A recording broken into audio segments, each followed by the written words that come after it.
sense of soul. Hey, Soul Seekers, it's Shanna. Journey with me to discover how people around the world awaken to their true sense of soul. Now go grab your coffee. Open your mind, heart, and soul. It's time to awaken.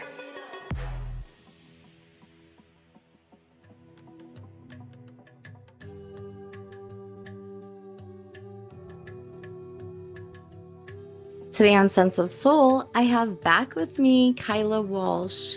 Her and her husband Coby had joined me a few months ago where they shared their new adventure as the new owners of SomaEnergetics, one of Sense of Soul's affiliates in the network of lightworkers. However, today Chyla is joining us to tell us about her personal journey as a mother, an intuitive coach, and the CEO and founder of Female Rebels, a community of women supporting one another across the globe, a container where women can activate their sacred calling.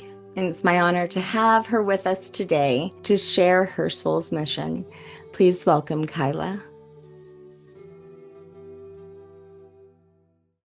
I'm super excited to have you on. Thank you, David Hulse, for introducing me to you and to Coby and to SomaEnergetics, which whoever's listening, I highly recommend you go and listen to their episode. And David Hulse's episode was super good too, as well.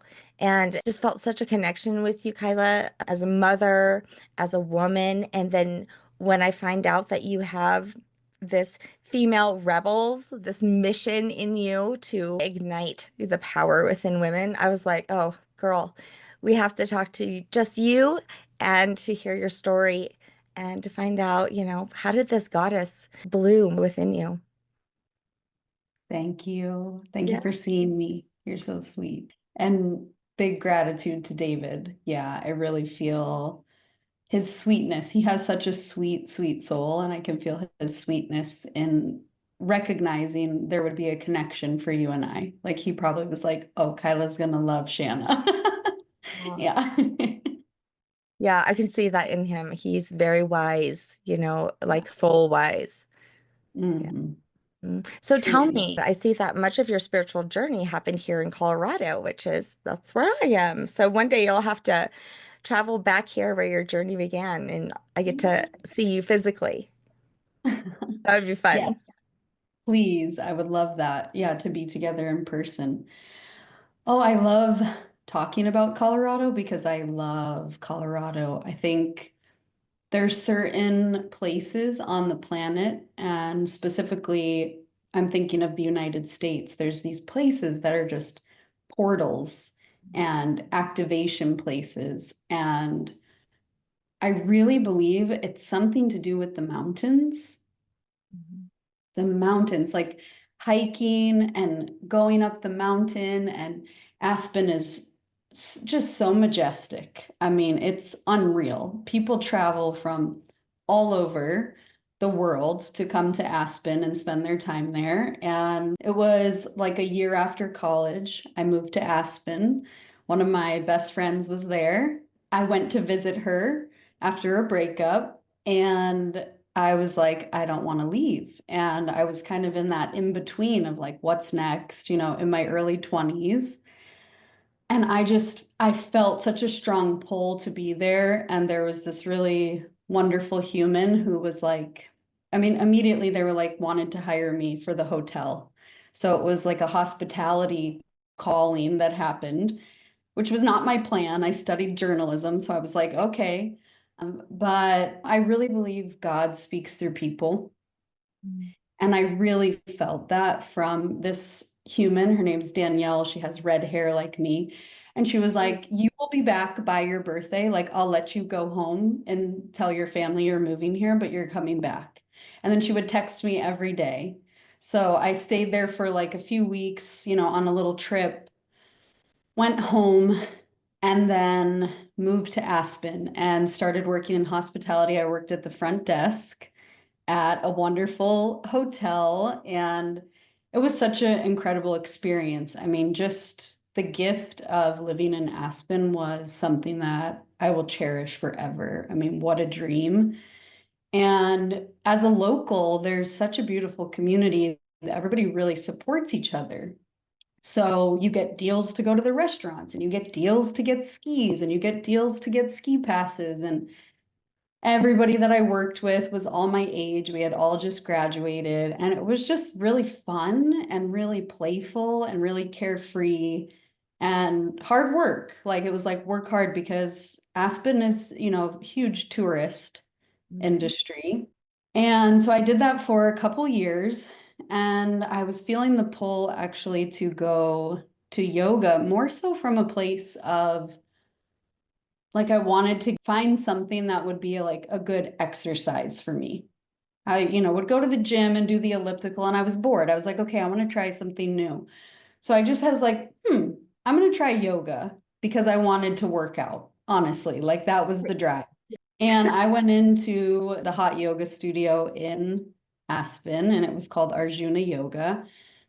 And I honestly, it was that first class where I was like, what is happening? Like, this is beyond physical. Of course, a hot yoga class, it's steaming hot and it's an incredible workout. I mean, you open every facet of your body, but I felt this like emotional weight just start to leave my body, like heaviness that I honestly didn't even really know that I was carrying, because it was just that early 20s life where I'm like, everything's good and let's have fun and we're having a good time and let's go skiing and let's hang out. And I wasn't really taking time to process. And so when I first went into yoga, I was like, I could feel my soul and my spirit like just so clearly saying, yes, this is it.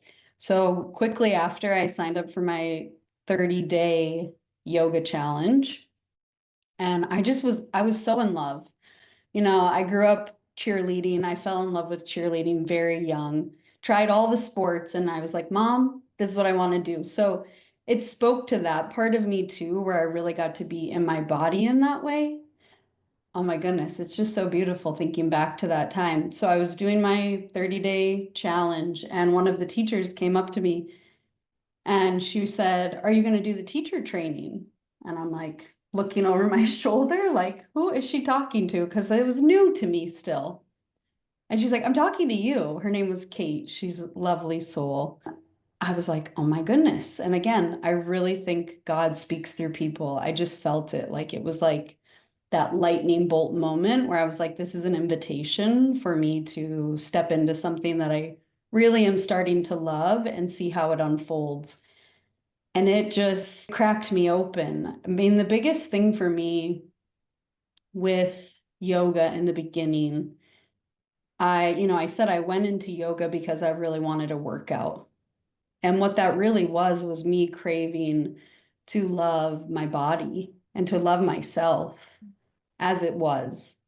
And I very quickly learned that like that needed to be my intention for my training. So it was like kind of just the thing that I stayed with. And loving your body is so multifaceted because our body keeps the score, right? Our body holds so much. So when you start loving your body, you start loving all of those cracks and all of the tension and all of the old stories and all of the wounds.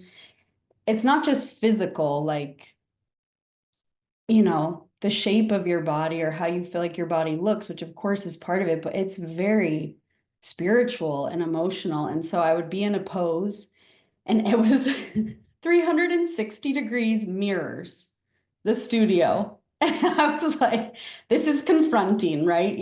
So I'd be in a pose and I would hear kind of my mind start to trip out on whatever, that was the obsession for me at the time, was really like, that was the thing that I feel like my mind fixated on, almost like those addictive patterns that we can have of thoughts. It was really like picking apart my body. That used to be like the biggest thing for me. So I'd be in the mirror and I'd hear that voice and I would just shift it and say, I love my body exactly as it is. I love you. And I'd close my eyes and I would just like send this loving energy.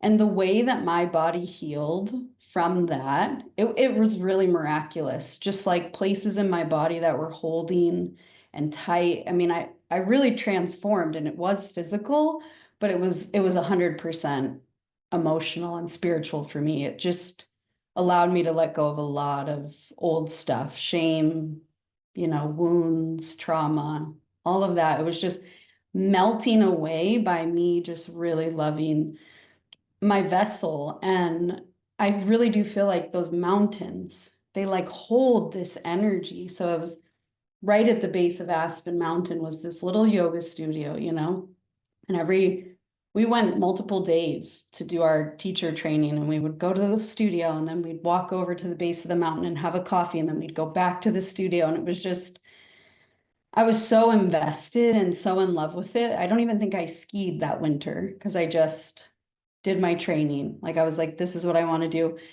And I had a beautiful relationship with the woman who owned the studio, and she quickly was like, you're starting teaching, you're born for this. And everything just went from there. It just completely changed my whole path, and I just carved it out. And so that was the start. Oh my God. Yeah, it's so unexpected, it sounds like. You know, the last time I was in Aspen, it was winter, and they had an actual polo event. You know, they're actually playing polo. Like, this is the type of city that is, you just find the most random things going on that you wouldn't, otherwise in any other place. I've Mhm. experienced some really cool things up in the mountains. But so from Aspen, how did you end up where you are today?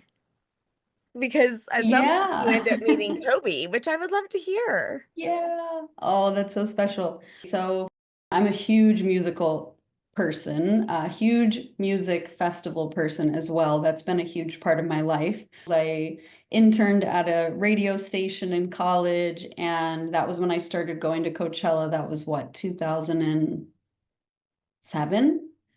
And I ended up meeting a friend who ended up becoming an ex-boyfriend of mine.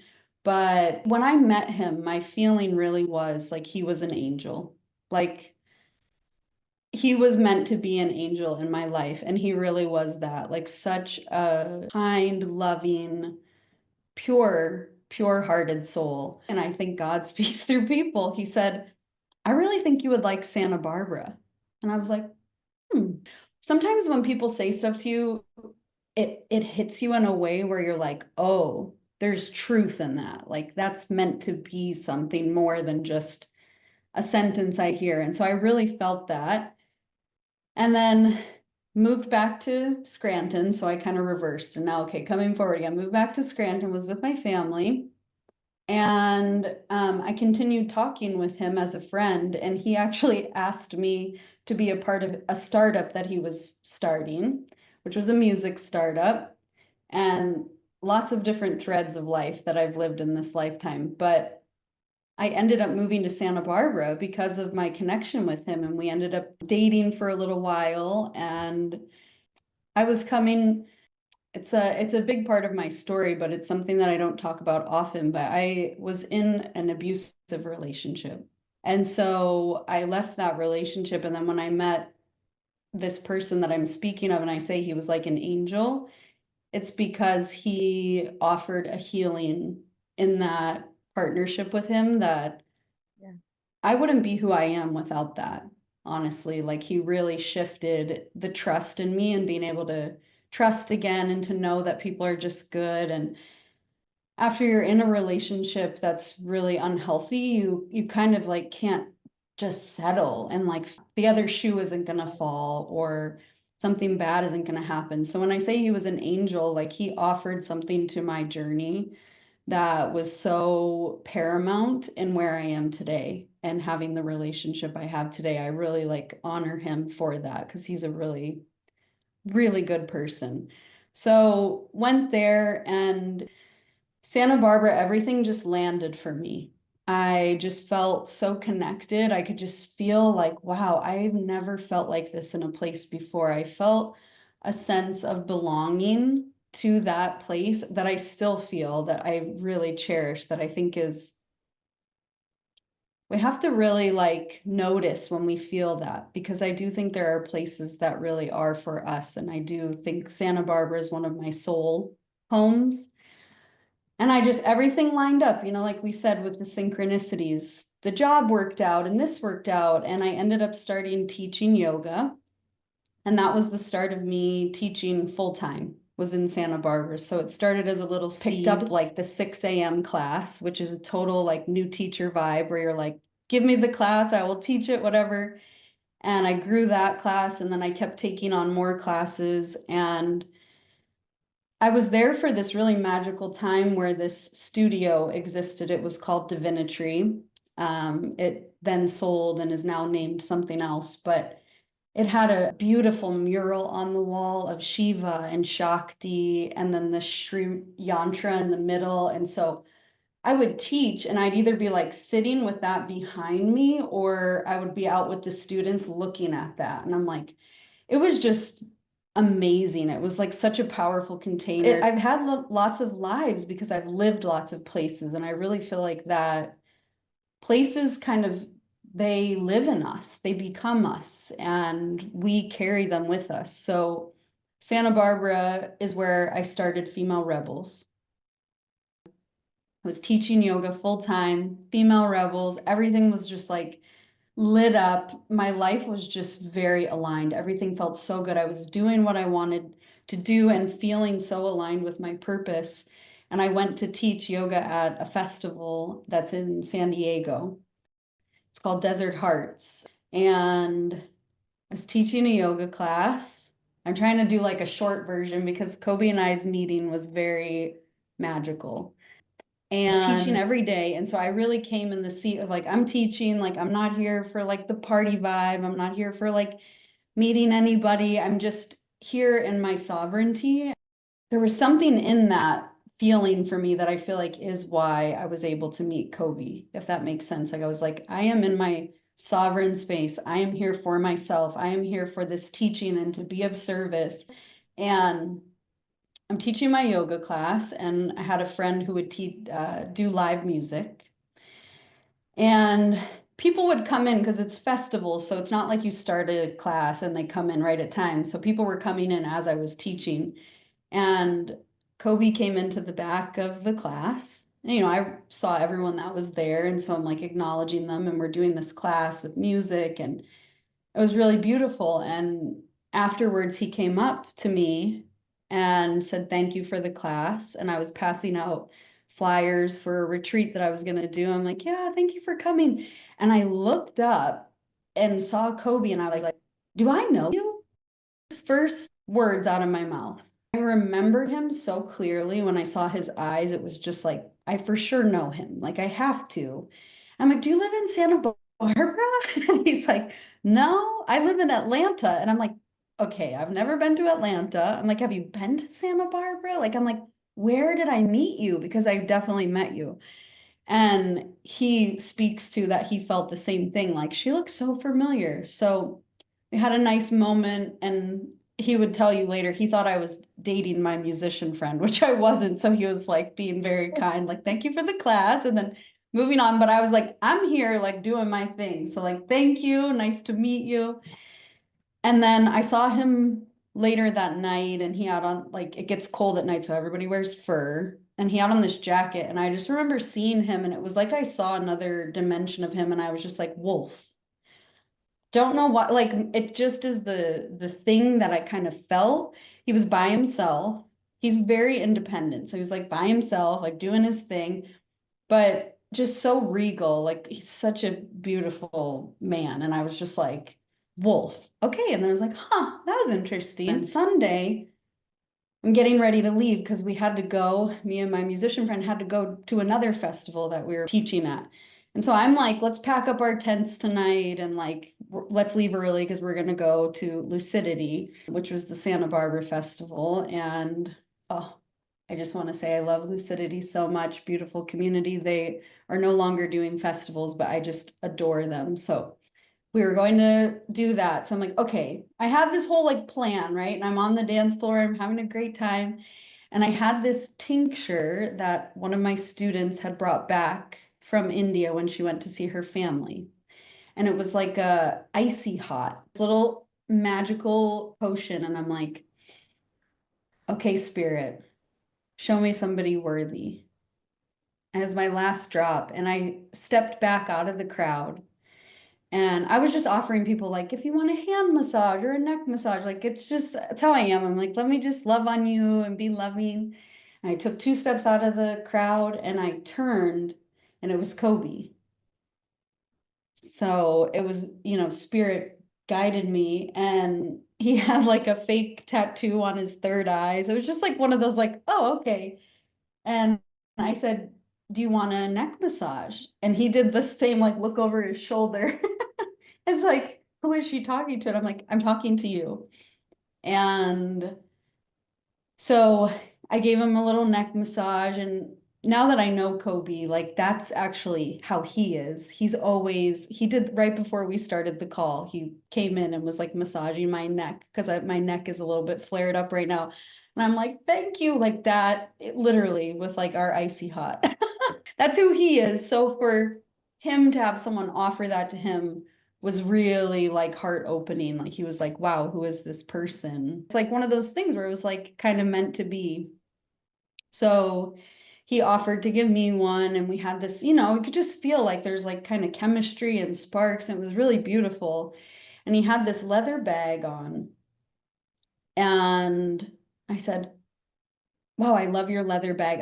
I just did like a leather making workshop. I was getting really into it. And he teared up and he said, this is my grandfather's. And I was like, oh, that's so beautiful. And he was talking about when his grandfather met his grandmother. And I could feel them there with us as he was talking about them just so clearly. And I said, can I give you a hug?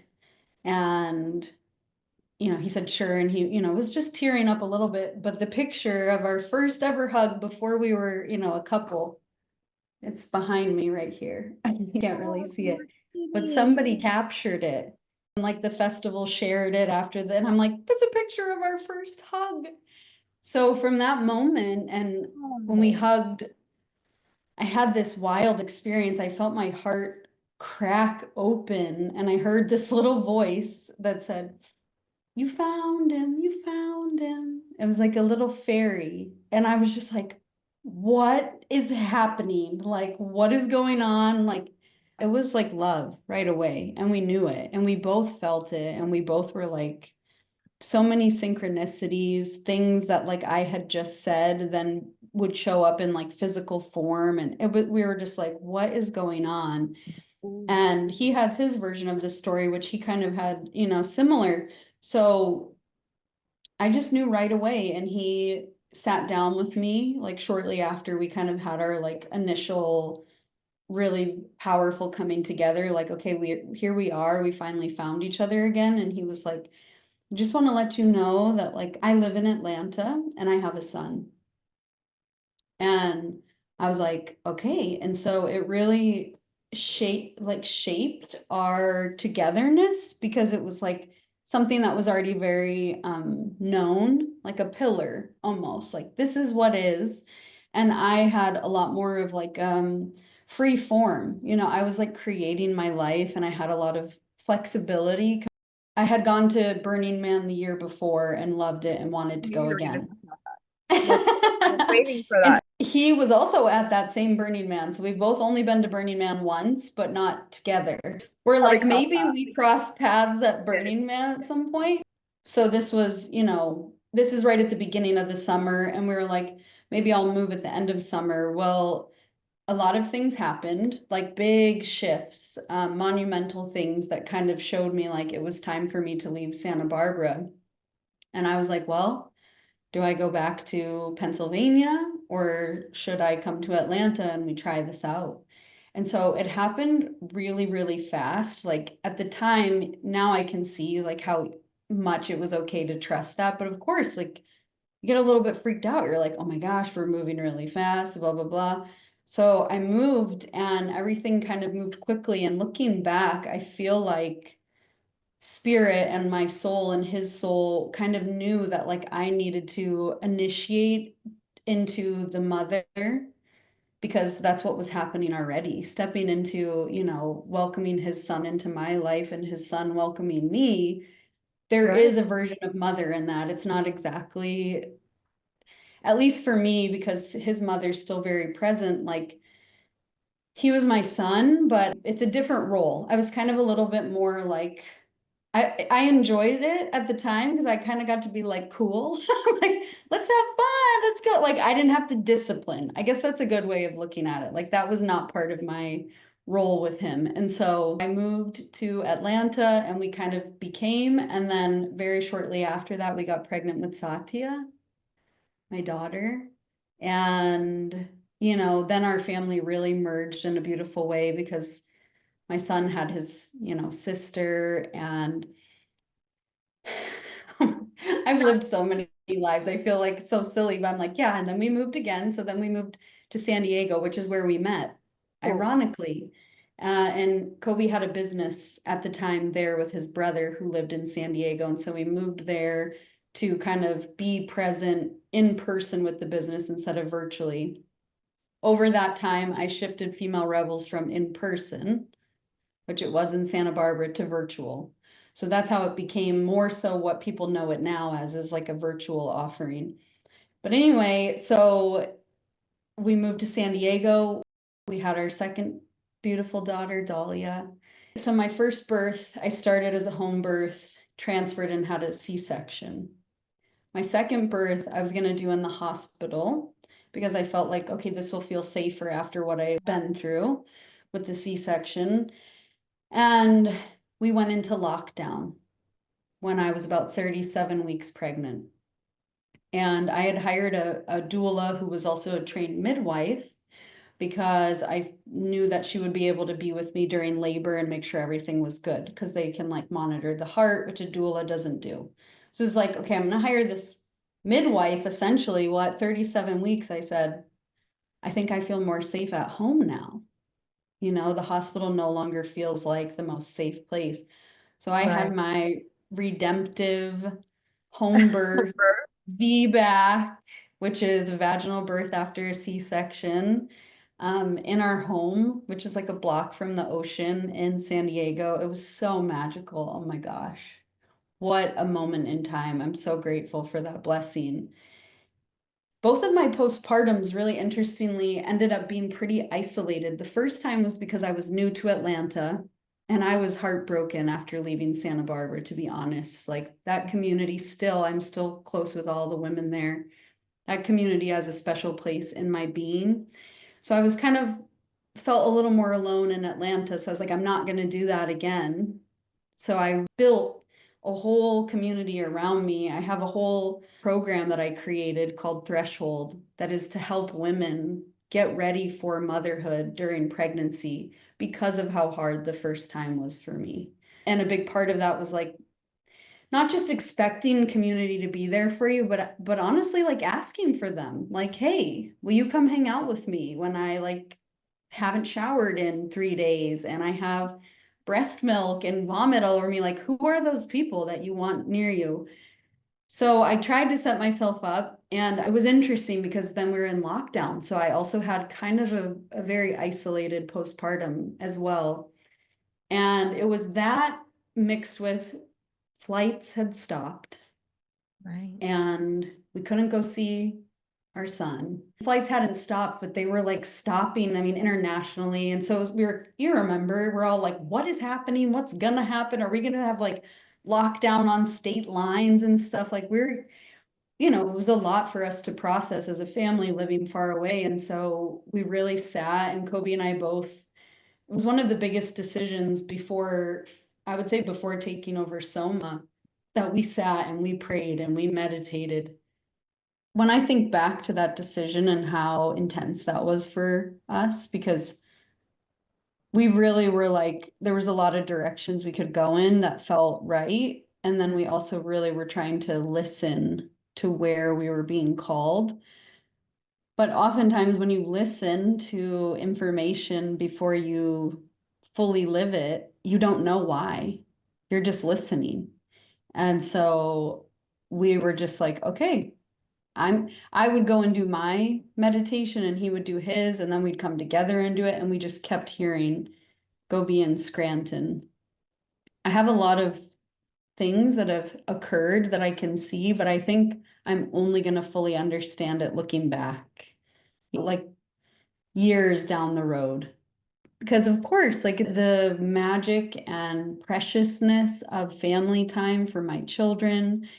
My youngest daughter this has been her whole life basically. Like she doesn't remember California and being born there. Our oldest daughter also doesn't really remember California that much either and doesn't remember Atlanta. She was a baby.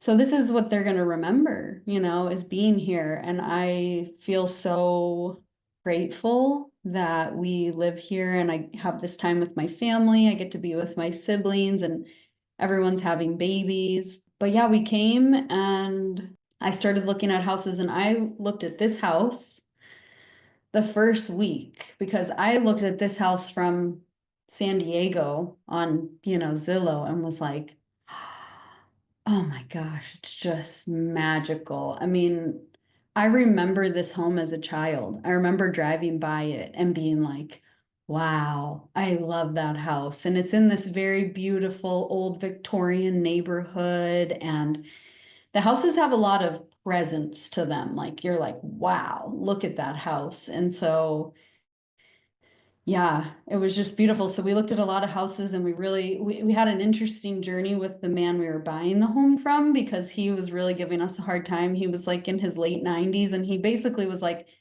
I have no reason to like go lower on my price. Like he was like, I'm sticking my feet in the mud. And I'm like, honey, just work with us. Like houses are selling like hotcakes around him, but he didn't care.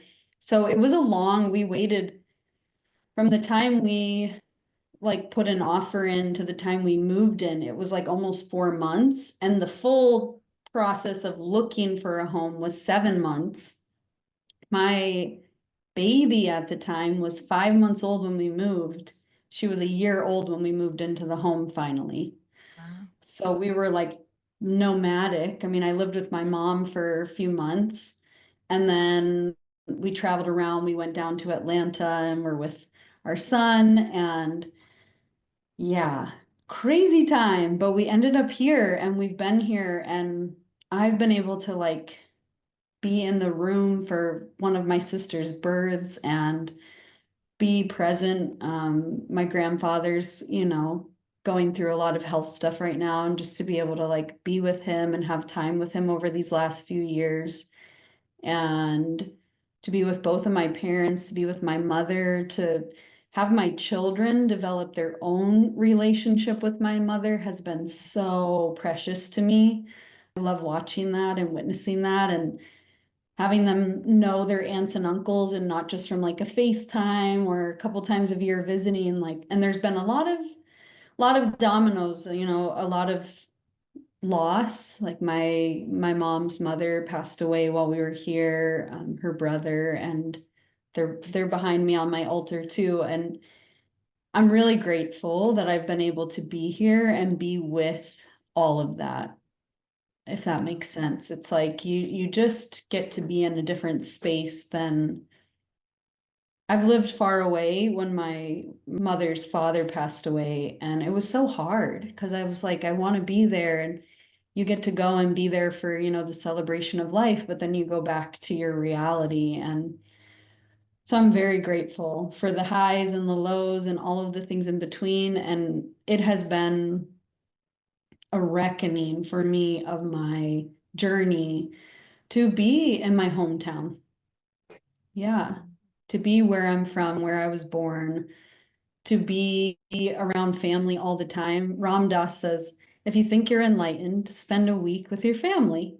And I'm like, try living back in your hometown, like really immersing yourself with family, really sitting with it, not just confronting the things that are difficult for you to look at a week out of the year or a couple weeks out of the year that you see family.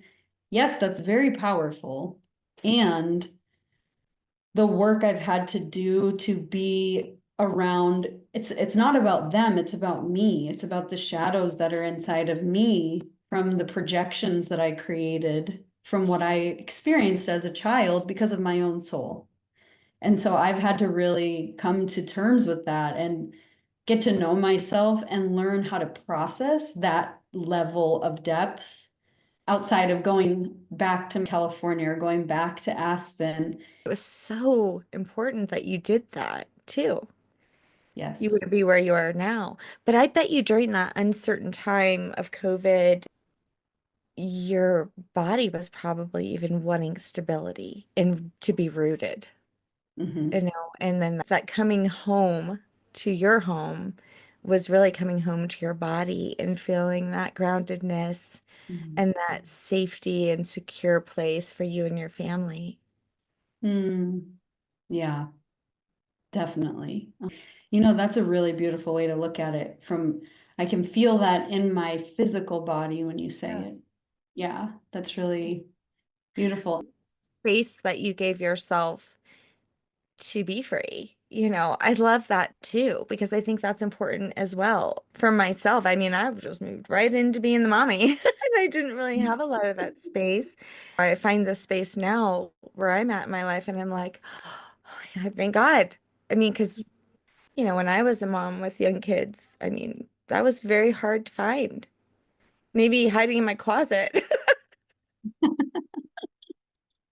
Yeah, I'm fascinated by the different iterations, and this is, something you and I have spoken about when we've talked, like the versions that we go through as women, whether we become mother younger or perhaps we become mother a little bit later. Like I'm about to have, it's another part of the journey, about to have another little baby.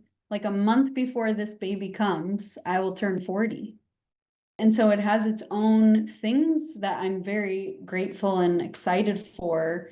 But I made a very conscious decision to start my mother journey later. And I was 32 when I started my motherhood journey, which I still don't think is like that much older, but in the context of what I saw growing up, my mom had me when she was 21 and she had 7 kids from 21 to 31. I'm like, you had 7 by the time I had my first. So I Right. definitely was like, okay, I've gotten to the mile marker because she didn't really get to have that freedom that we're talking about. And that is the whole thing with female rebels. That's exactly it. I think what it evolved to was like, I eventually, created a container for mothers.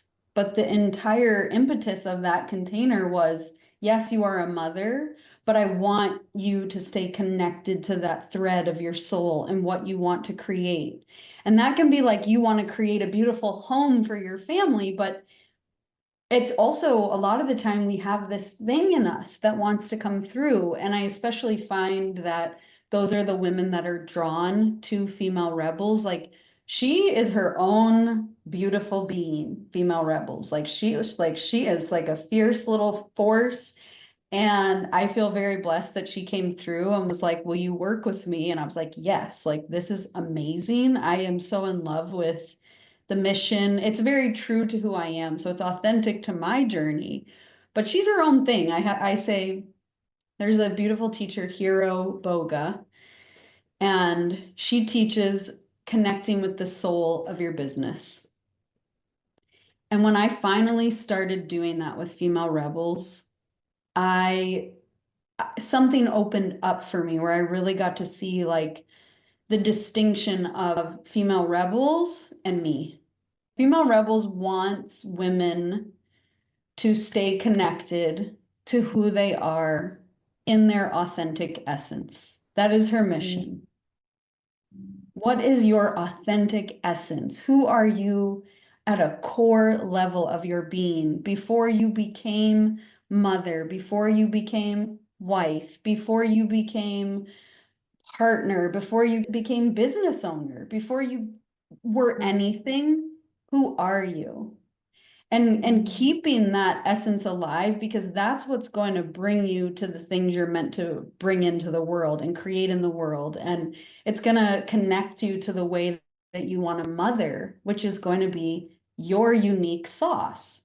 No two mothers are going to do it exactly the same. We can kind of look similar, like me and my best friend. I love hanging out with her because we do things very similarly, but like she has her way and I have mine. And I love that we can offer something to each other. It's like if you bring a really good dish to the potluck and then someone else doesn't, like, on the plate, they're so good together. Like, they're not the same. They're their own thing, but they go really well together. And we have to bring that beautiful, my ears are ringing whenever I'm like feeling it.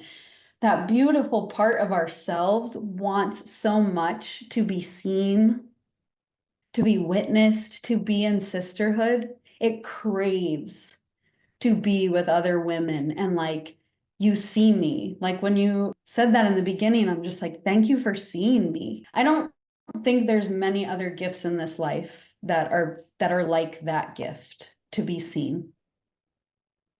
What you're doing, as a sisterhood, which has been not a part of our society. I mean, women have been fighting for positions, so there's this competitiveness. I mean, women weren't even allowed to read not too long ago. I mean, there's so many things that had repressed the divine feminine. And so now that she's rising, I do see this hunger for sisterhood, being there for each other of all ages. I look at my daughters, and I have daughters in different phases.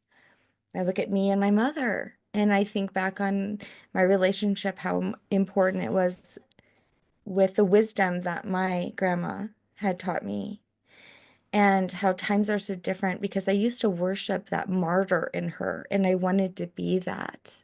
To see my daughters how they are, these younger generations are coming in far less conditioned and they're gonna just soar. You and I had talked, and I think our first conversation was long with you and your husband, but then you and I also got on the phone and talked for hours, and there is a connection, and I think a lot of that connection is seeped in the divine feminine and that desire, to let every woman know that they are special no matter how old they are and whatever stage they're in.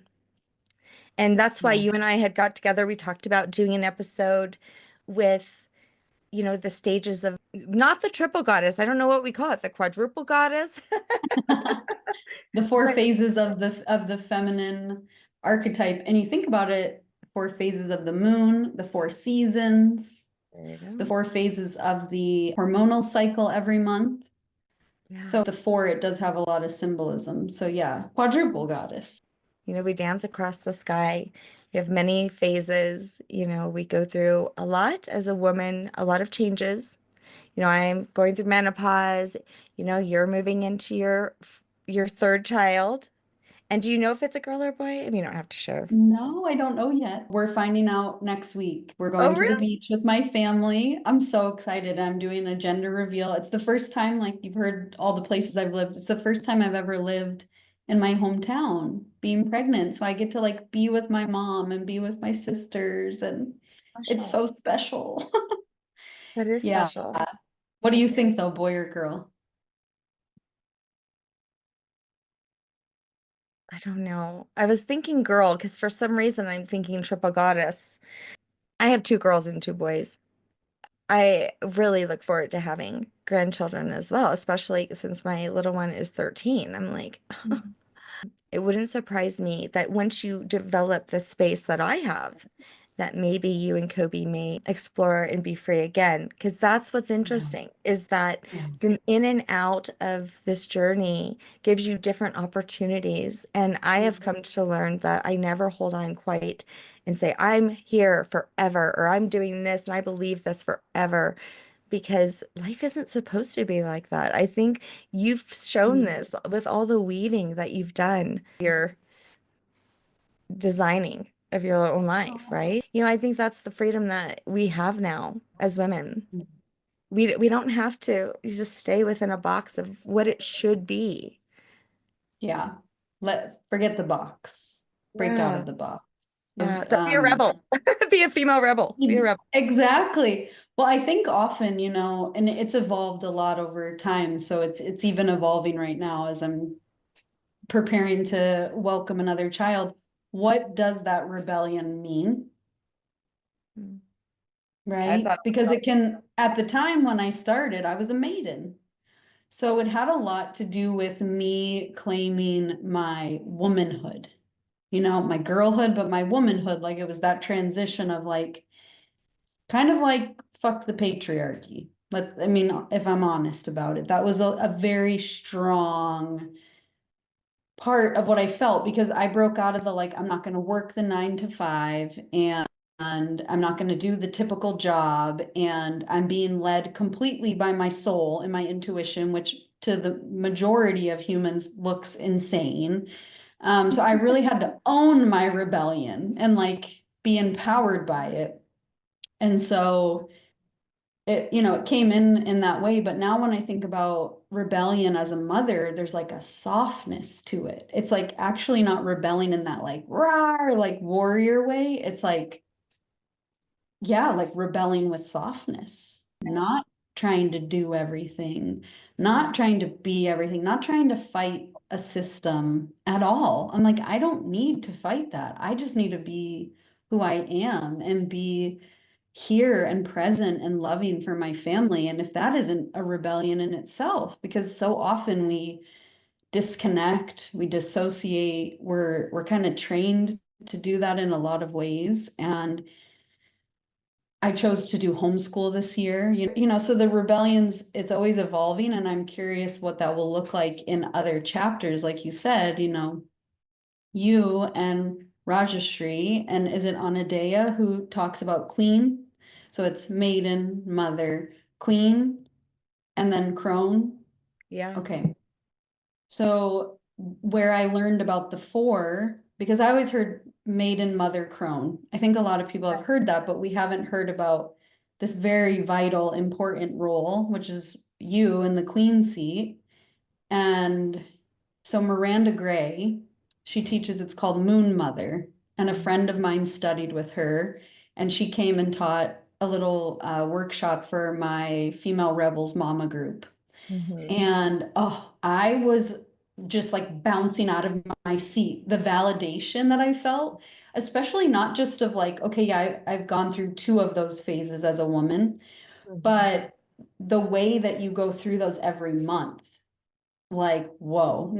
This is one of the blessings of teaching yoga because every week I can see where my intuition is at. I can see how language is coming out from the thoughts. It's like a different way that it shows up when you're in those different phases. And so you have like the sage where you're like, I feel like so dialed. I feel like I'm just channeling and like ancestral grandmother wisdom. It's like your grandmother self. And then you transition into the maiden and there's more playful and you might have a little bit more energy. And my yoga classes usually are a little bit more physical at that. So it like has this expression. Yeah, I really love that we have all of those in us all the time and they're all available to us. And that is something that I really, really I think I missed when I became a mom. Like my maiden friendships got a little bit more distant from me than I would have liked, some of them. And then I had a few friends who hadn't had children yet who came into my life really strongly. And they were really big pillars for me and reminding me who I am because they were still in that journey of like, that's their focus and that's what they're up to. And I just saw somebody just wrote an article, and I can't wait to read it, about how in the depths of motherhood, it was their childless friends, their maiden friends, who reminded them who they are. So powerful. And oh, I felt that. I was like, yes, amen. Like that is so true. And our mother friends help us to grow into mother, and we're doing it together, and we're blooming, and we're shedding, and there's a beautiful book, I think I mentioned it to you, it's called The Heroine's Journey. Mm. So it's like the hero's journey, Joseph Campbell wrote about that, but that's really like more masculine. The heroine's journey has to do with traversing the underworld. And when we go through these really big initiations in our life, these different thresholds of womanhood, usually there's an underworld journey. There's a little bit of that, like I'm going under and I'm releasing what is no longer really needed for me in this next phase. And I come out reborn as this new new, same, okay, we're still who we are. That's why I said it's so important to know the core essence of who you are, because that's the thread. It always stays with you, but you go under and like for me, I really liked my life as a maiden. I really liked my freedom. I really liked my spontaneity. I got to do whatever I wanted at the drop of a hat. I really like making plans at the last minute. I don't really like planning things out super far in advance. I've had to let go of that. I really liked my body back then too. So I really Yeah, understand that. right. Right? Exactly. Like so many things. And especially like in the early years of motherhood, if you're nursing or you're co-sleeping or whatever it is, the babies are just so connected to your body. So you're literally giving your body to another being. Yeah. That was hard for me. I was like, what? Like, what is going on? Like full day, 24 hours a day, round the clock? You want me to keep giving and I didn't realize how much I would go take times to myself because I'm very social. So I'd go out and be with people, but I took a lot of time to hermit and then I'd go back out and then I would go hermit but with Yeah. motherhood, you're really just like you are hermiting maybe from the world in a way, but not from your baby. You're No. always being touched, you're always connecting, you're always giving. And I had to traverse my journey into the underworld to kind of like let go and like stop fighting, stop rebelling. Like this is not working for you with this little soul. With that resistance can come this resentment, Mm, right? And I think that that's one thing as I've moved into this next phase, I notice people around me who are desperately trying to hold on to that youthness. I mean, they're like doing whatever they can to plump their face up, to, yep. change their bodies to be younger. I think for myself, I've gone through this next phase a lot more gentler than others because I'm embracing it. Mm, And I really haven't resisted it. I really I moved into this place where I can sense like this wisdom and this space that I never had before, mm, and I like it. And it's definitely a mm. different vibe. I mean, I was in such a fast track life before. So for me, just to sit outside with nature and be able to see every single bird that flies in the sky, was something that I didn't have time to notice that. I was go, go, go, Mm, go, go, go, go, go, go. So what I think it's so beautiful is that we can learn from each other, as mhm. we move through these phases. It's so important. Whether you become an actual physical mother or not, there's still like this time where you're birthing many things in your life, that Yes. is that stage of your life as you are the creatrix, right? You're creating and creating, whether it's a career, or whatever it is. And, Mm, oftentimes we don't have that space. And so, it's interesting. I had someone message me a few weeks ago, a student of mine, a Reiki student of mine, and she said, you know, I'm trying to plan, into the future. I would like to manifest, a business and this and that. How could I do that? And of course, I was like, well, I do have a book of like a bunch of witchy spells you could try, but also what came to me was um, go into meditation and ask your crone. mm, ask ask that version of yourself that you already are, that you already have within yourself. She knows best. Like she mm. already knows. And so connect with that wiser, more experienced version of you. I'm so excited for us to talk and have the conversation with my maiden friend, and we're going to have me as the mother, and you're going to be the queen. And I know that as the enchantress phase, which I love because then I think of like you with your cauldron, and then the sage or the crone, and that's going to be Rajashri. Oh, I'm so excited. That's going to be such a powerful conversation. In yoga, we're talking right now about becoming. And Mm. I saw this amazing woman based in Hawaii. I think Raquel, I don't know how you say her name. She's incredible. She said she's studying butterflies right now, and she said the caterpillar does not create a chrysalis, it becomes the chrysalis. And I was like, that is so accurate. Because think about that. And we try to rush transformation. Like it can take years. It's not like this. Okay. And so I could feel I've been having that, like, I know it's coming. I know I'm like, it's time to come out of the cocoon, but it wasn't time yet. But you still feel that like readiness coming before it's there. It's like you can feel the timeline about to shift. And so I'm so excited. Like this conversation feels so perfectly timed and also like an invitation to me because so female rebels, I've been craving, I did the groups for the mamas, but I've been craving to go back to the roots, which is having a container that has everybody. It has the maidens, it has the mothers, it has the queens, it has the crones. And female rebels attracts that. Like they all come in. I had women that were all the way up to their late 70s and a girl all the way down to 18.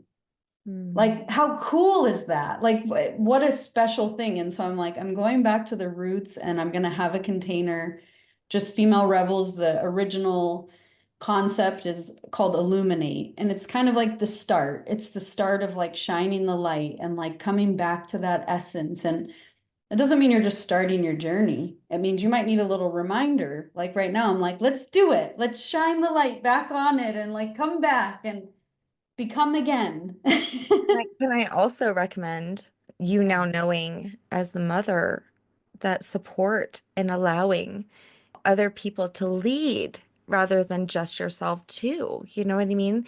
That's hard for me, asking for help and allowing other people to help me and all that.